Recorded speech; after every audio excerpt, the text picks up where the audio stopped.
He was the greatest swordsman who ever lived. 60 duels, undefeated, started at 13, ended at 30. Every opponent who faced Miyamoto Musashi either surrendered or died. He invented a fighting style no one could counter, carved weapons from oars, arrived late to psychological advantage, killed men with wood who came armed with steel. A demon of war. But Musashi's final lesson wasn't about how to kill. It was about how to live. 1 week before his death, alone in a cave on Mount Iwado, the undefeated samurai wrote 21 precepts, not instructions on sword technique, not strategies for combat, something else, something deeper. He called it Dokkodo, the way of walking alone. And here's what makes it brutal. It's not a guide to strength. It's a guide to detachment. Complete, total, absolute detachment. From comfort, from pleasure, from people, from need. Because Musashi understood something modern men have forgotten. You think freedom is having everything you want. Musashi knew freedom is needing nothing. In that path, it's walked alone. Think about it. What are you clinging to? What would collapse if it was taken away? Your relationship, your comfort, your routine. Drop a comment and tell me what you're afraid to lose. Hit like if this makes you uncomfortable. Follow if you're ready to understand what samurai discipline actually means, not the romanticized version, the real one. This is not about swords. This is about mental strength in its most extreme form. About what happens when you strip away every dependency, every comfort, every excuse. This is the Dokkodo, and it cuts deeper than any blade. Precept 6.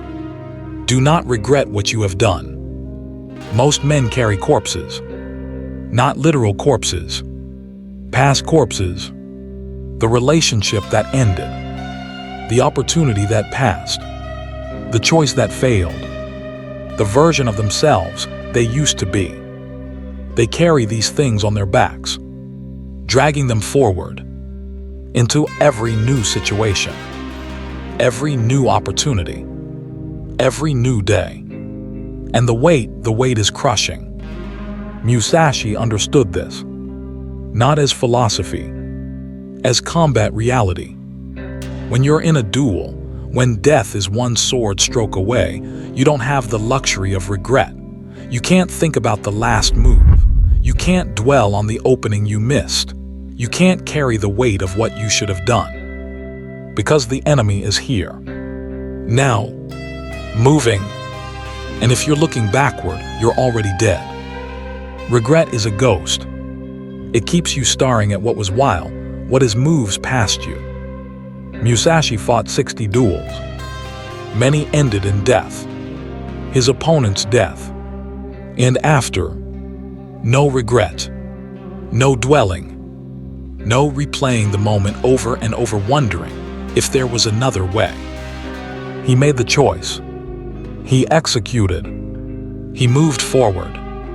Because regret serves no function. It doesn't change what happened. It doesn't undo the choice. It doesn't resurrect the dead. It just paralyzes you. Makes you hesitant in the next fight. Makes you second guess in the next decision. Makes you carry weight into situations that require lightness.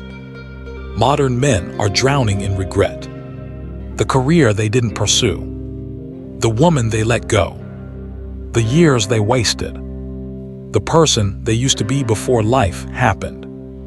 And they think this is depth. They think this is being thoughtful. They think regret is proof they care. It's not. Regret is the refusal to accept reality. It's the belief that if you just suffer enough about the past, somehow it'll change. That if you punish yourself long enough with the memory, you'll earn the right to move forward clean. But that's not how it works. The past is fixed, immutable, done, and the only thing regret does is make you heavy, slow, hesitant, afraid to choose again because you're still carrying the weight of the last choice that didn't work. Musashi didn't carry weight. He killed when he had to kill. He walked away when he had to walk away. He made choices in the moment, brutal, irreversible choices, and then he moved. Not because he didn't feel, because he understood that feeling and carrying are different. You can acknowledge what happened. You can learn from it. You can let it inform your next move. But you don't drag it. You don't let it sit on your shoulders like a corpse that whispers in your ear every time you try to act. Remember when you failed. Remember when you chose wrong. Remember when you lost. That voice, that's regret. And regret is the enemy whispering in the language of your past while your present slips away. Musashi's sixth precept isn't about being cold. It's about being free. Free to act. Free to choose. Free to move without the paralysis of wondering if you're making the same mistake again. Because here's the truth.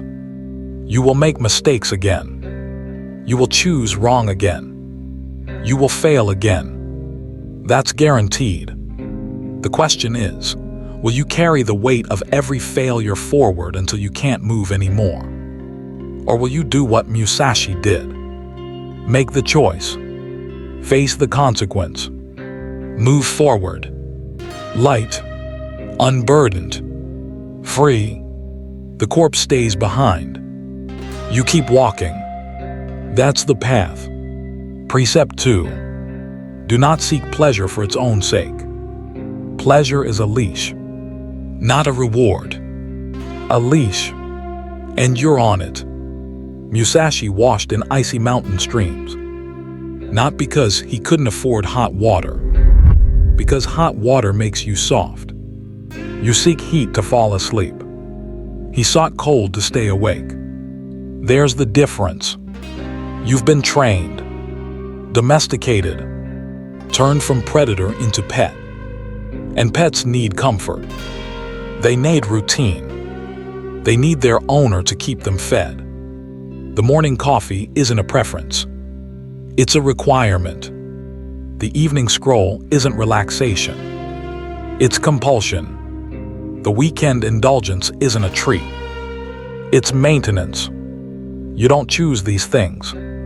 You need them. And need is control. When you need something to function, when you can't tolerate existence without constant feeding, you're not free. You're livestock. Stop. Right now. Can you sit in that chair for 1 hour without moving? No phone. No screen. No adjustment. No distraction. You can't. Not because you're physically incapable. Because your body will betray you. Phantom itches. Restlessness. The sudden urgent need to shift, check, consume something. That's withdrawal. Not from drugs. From dopamine. You've been feeding so constantly, so relentlessly, that your baseline is dependent. You don't feel okay naturally. You feel okay when fed. That's domestication. And domesticated animals don't threaten anyone. They stay. They comply. They obey. Because they need what the system provides. Musashi didn't need anything. He could sleep on stone, fight hungry, walk injured. Not because he was superhuman. Because he never built dependencies. You've built hundreds. And every dependency is a way to control you. Take away the comfort, watch you panic. Remove the routine, watch you collapse. Delay the pleasure, watch you break. That's not strength. That's captivity.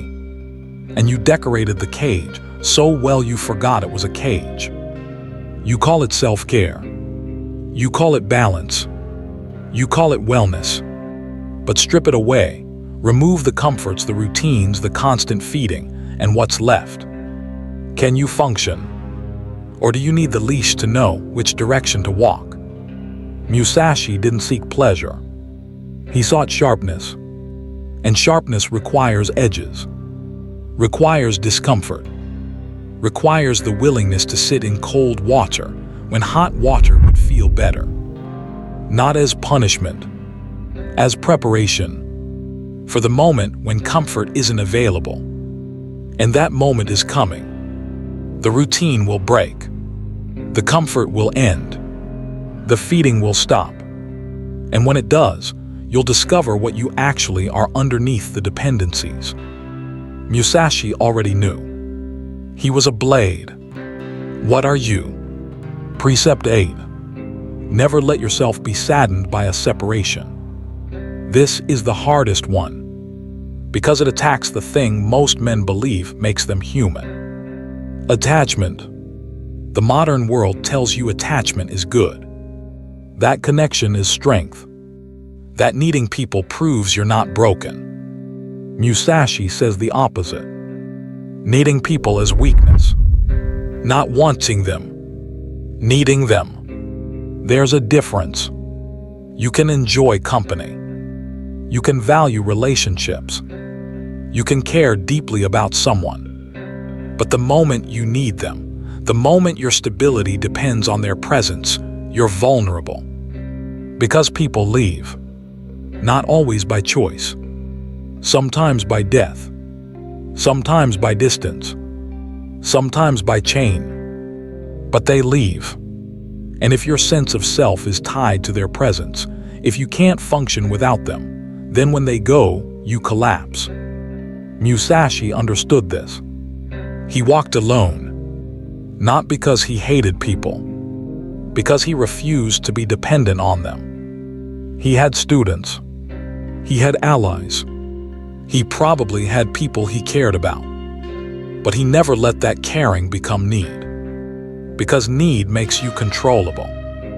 If someone knows you can't function without them, they own you. Not maliciously, just structurally. They can leave and destroy you. They can threaten to leave and control you. They can stay and make you grateful for something that should be mutual. That's not love. That's dependency. And dependency is the opposite of strength. Modern men are terrified of being alone. Not solitude. Aloneness. The kind of alone where no one is coming. Where no one is texting back. Where no one is validating your existence. They can't tolerate it. So they stay in relationships that are dead. They chase connections that aren't real. They perform for audiences that don't care. All to avoid the one thing Musashi chose. Walking alone. And walking alone doesn't mean rejecting everyone. It means being capable of functioning without them. It means your peace doesn't depend on someone else's presence. Your purpose doesn't depend on someone else's approval. Your identity doesn't depend on someone else's love. You're complete. Alone. And from that completeness, you can connect.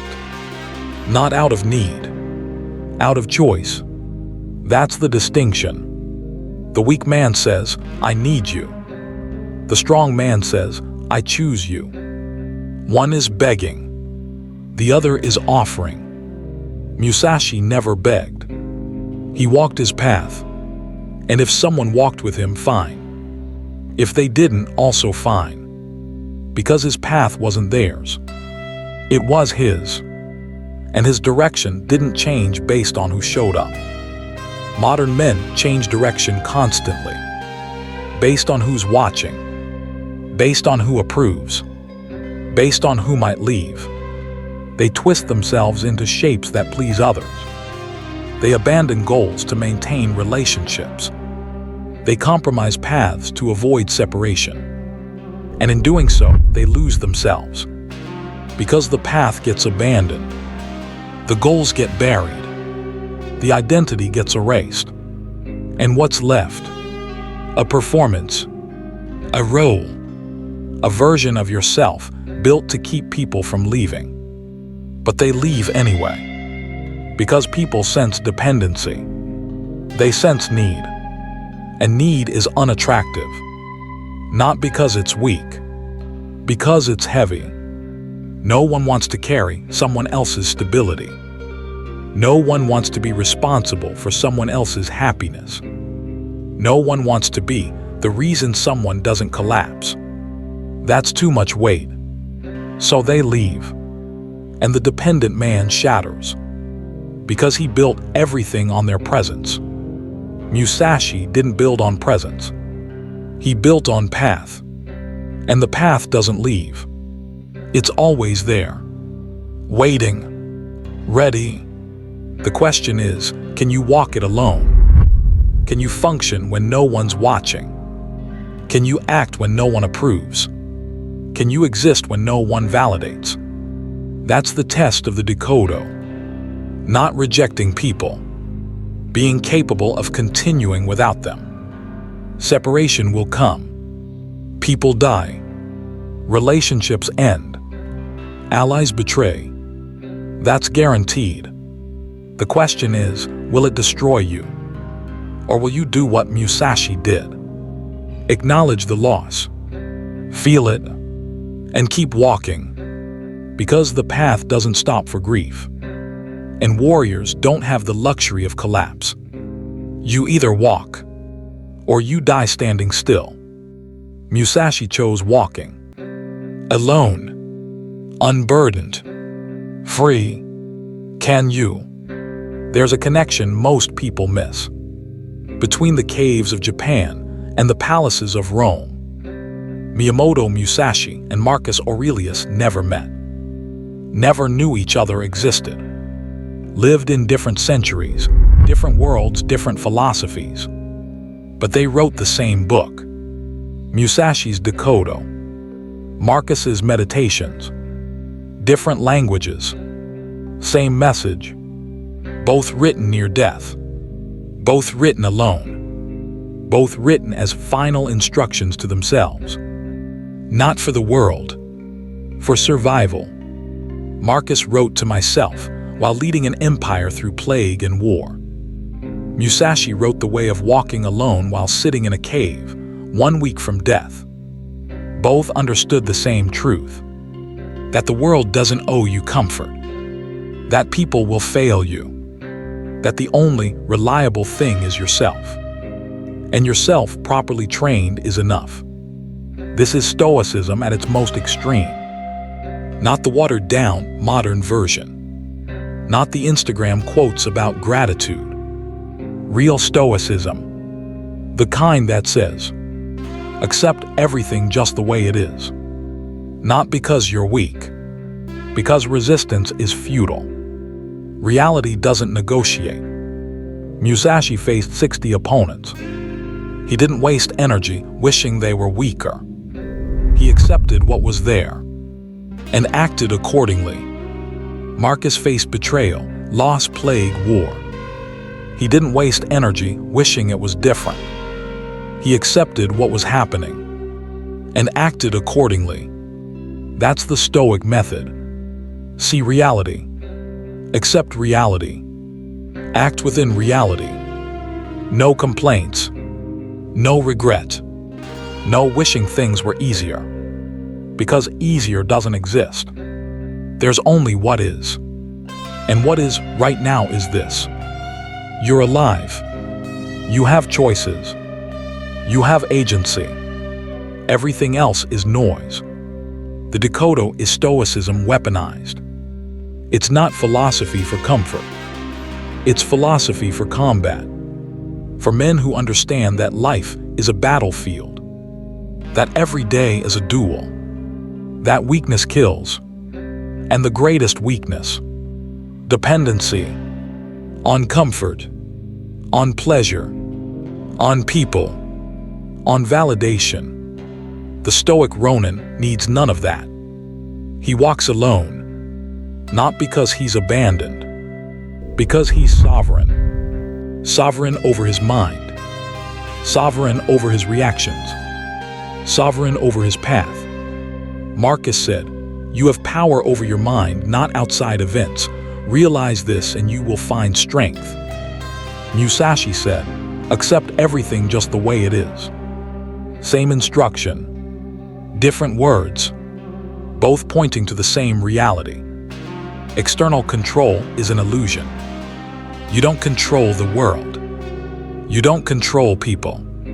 You don't control outcomes. You control one thing: your response. And if you master that one thing, if you become sovereign over your own mind, then nothing external can break you. Betrayal happens. You respond without collapse. Loss happens. You respond without regret. Separation happens. You respond without dependency. Because you're not built on externals. You're built on self. And self, properly constructed, doesn't need the world to cooperate. It just needs discipline. The discipline to accept reality. The discipline to act without guarantee. The discipline to walk alone when everyone else stops. That's the Stoic Ronin. Eastern and Western philosophy meeting in the same place. The cave, the palace, the mind, all pointing to the same conclusion. You are enough, not because you're perfect, because you're complete. You don't need external validation to have worth. You don't need comfort to function. You don't need people to exist. You're self-sustaining. And self-sustaining men don't break. They bend. They adapt. They survive. Because they're not fragile structures held together by dependencies. They're fortresses, built on stone, built on discipline, built on the understanding that the only thing you truly control is you.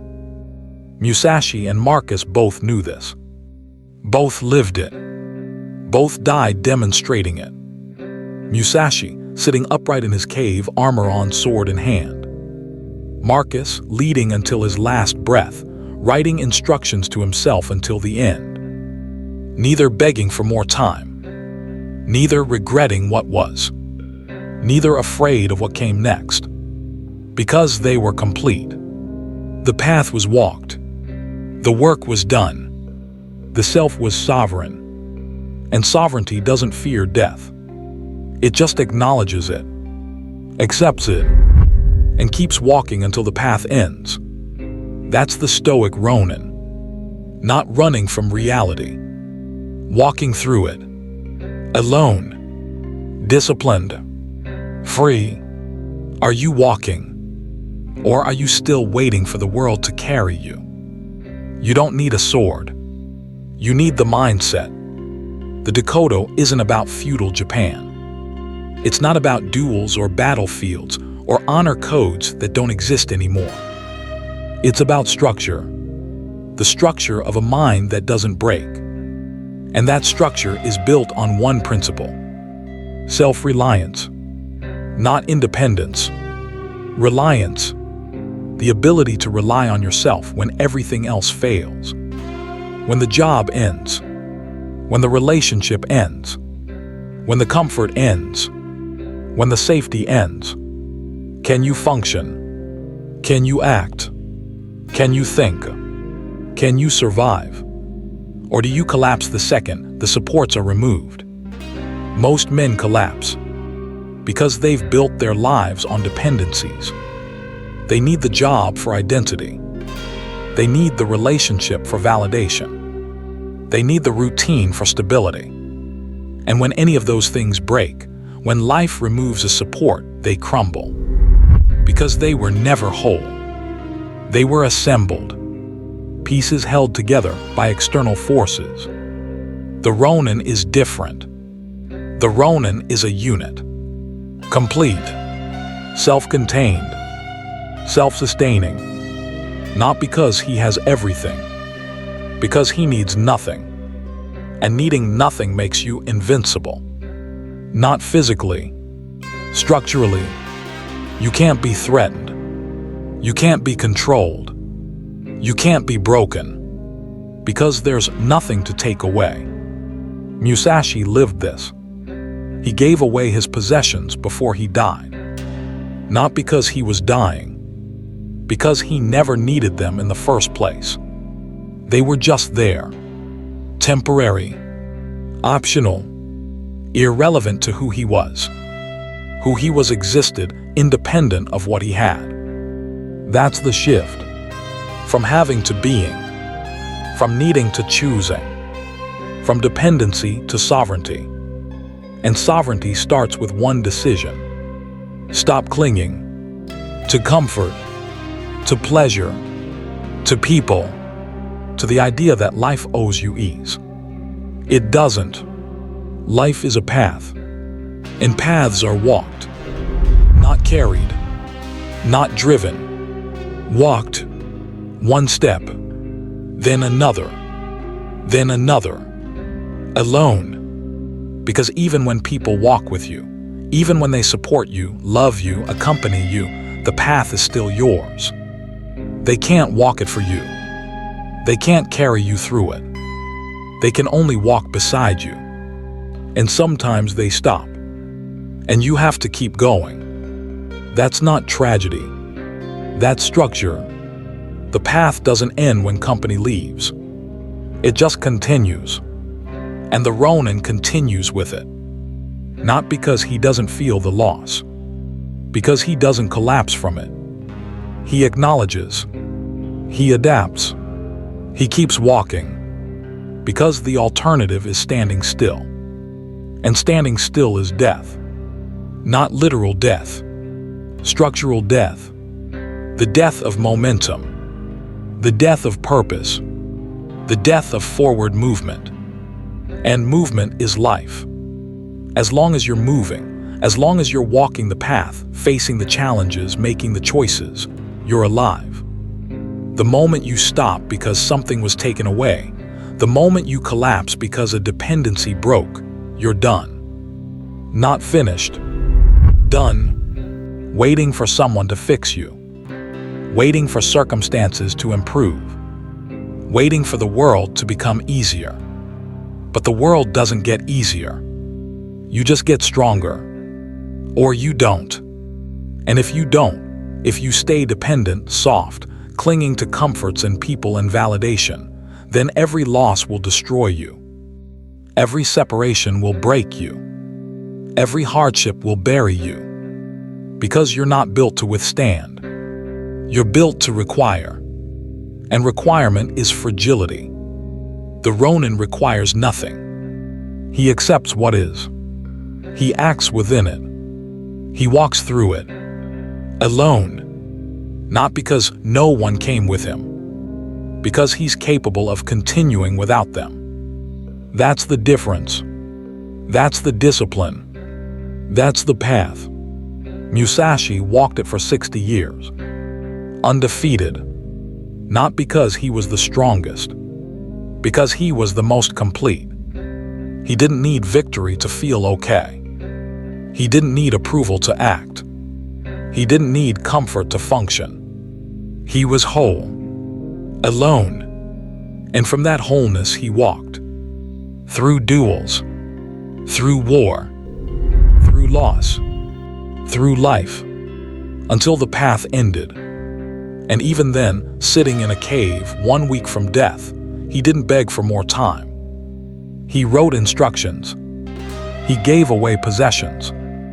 He sat upright, armor on, sword ready. And he finished. Complete. That's the goal. Not to live forever. Not to avoid loss. Not to make life easy. To walk the path completely. Alone if necessary. Unburdened always. Free until the end. Stop clinging. Stop regretting. Stop needing. Walk alone. Not because you're lost. Because you're leading. Miyamoto Musashi wrote the Dokkodo 1 week before he died. 21 precepts. Not for the world. For himself. A final instruction manual. A code for walking alone. And the core message is this. You don't need a master. You don't need comfort. You don't need validation. You need discipline. The discipline to accept reality. The discipline to detach from pleasure. The discipline to walk alone without collapsing. That's the Ronin. Not a warrior without a master. A man without dependency. Musashi sat upright when he died. Armor on. Sword ready. Complete. Not because life was easy. Because he walked the path fully. Alone. Disciplined. Free. The path is still there. Will you walk it? Or will you keep waiting for someone to carry you? The choice was always yours.